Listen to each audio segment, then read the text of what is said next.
Unique ID card की खबर के बाद दूसरी खबर का रुख करेंगे। डीजीपी दिलबाग सिंह का कहना है कि पाकिस्तान दहशतगर्दी की मां है। दहशतगर्द जो धमकियां दे रहे हैं वो इन लोगों की ज़हनियत की अक्कासी कर रहे हैं जो मिलिटेंसी को जिंदा रखना चाहते हैं।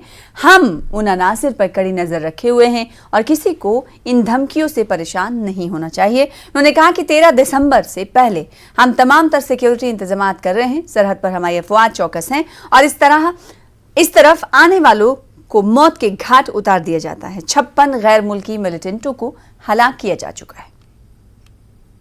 इस तरह की अलग अलग ब्लॉक्स के ऊपर अलग अलग तरह के आउटफिट देते हैं। मैं पहले भी कह चुका हूं कि ये माउथपीस हैं पाकिस्तान की, आईएसआई के, पाकिस्तान की उन एजेंसीज के जो मिलिटेंसी को जहां पर चलाना चाहते हैं, मिलिटेंसी को जिंदा रखना चाहते हैं। मिलिटेंसी दम तोड़ रही है। ये धमकियां जिस तरह की दी जा रही हैं, जो लोग इसमें शामिल होते हैं उनके खिलाफ सख्त कार्रवाई की जा रही है। हम लोग पहले ही इस तरह के 2-4 ब्लॉक्स को, साइट्स को नजर तले रखे हुए हैं। उसमें एफआईआर भी लगी है। जहां पर जो लोग ऐसी साजिशों में लोकल लेवल पे उनकी सपोर्ट करते हैं उनके खिलाफ कार्रवाई की जा रही है। और इस तरह की धमकियों शमकियों से किसी को घबराने की जरूरत नहीं है। ये एक रोजमर्रा का एक साजिश है, एक काम है उन लोगों का जो बैठे, जिनको तंग के अलावा और कुछ नहीं दिखता है, जिनको लोगों की खुशी और खुशहाली हजम नहीं होती है। और मुझे उम्मीद है कि इस तरह की बच्ची खुची जो धमकी देने वाली जमातें उनको भी जल्दी दबाएंगे। हम लोग हर तरह की सुरक्षा की जो प्रिकॉशंस हैं वो ले रहे हैं और मुझे उम्मीद है कि सब जगह पे सब ठीक रहेगा और हमारी तरफ से किसी भी तरह की कोई कमी सुरक्षा की दृष्टि से नहीं रहेगी।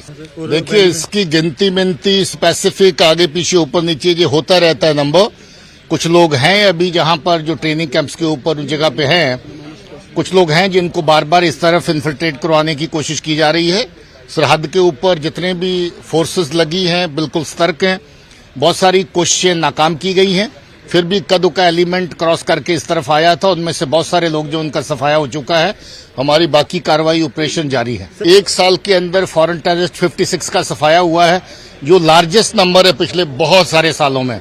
और इसी तरीके से अभी अगर इस साल मान लीजिए कि 109 मिलिटेंट पैदा हुए, उसमें 86 का सफाया हो चुका है, 23 सिर्फ बचे हैं। तो जो मिलिटेंसी के रास्ते पे जाएगा उसकी उम्र लंबी नहीं है।